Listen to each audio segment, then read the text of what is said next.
આરોગ્ય મંત્રી પ્રફુલ પાનસેરિયાએ જણાવ્યું કે રાજ્યના ફૂડ એન્ડ ડ્રગ્સ વિભાગ છેલ્લા એક અઠવાડિયાથી ભેળસેળિયા વેપારીઓ સામે ઝુંબેશ ચલાવી રહ્યા છે, જે અંતર્ગત અખાદ્ય પનીર અને ચીજવસ્તુઓ વેચતા હોટલ, રેસ્ટોરન્ટ અને ઢાબા પર રેડ અને સીલ કરવાનો પ્રયાસ કરવામાં આવી રહ્યો છે।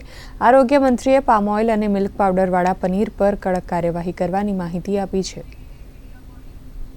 છેલ્લા 1.5 મહિનાથી આરોગ્ય તંત્ર કે આરોગ્ય વિભાગ અમારા દ્વારા ફૂડ એન્ડ ડ્રગ્સ વિભાગ દ્વારા જે ભેળસેળ કરી રહ્યા છે, આ લોકોને કોઈ પણ સંજોગોમાં છોડવામાં નહીં આવે। આ એક પ્લાનિંગ સાથે અમારી ટીમ કામગીરી કરી રહી છે।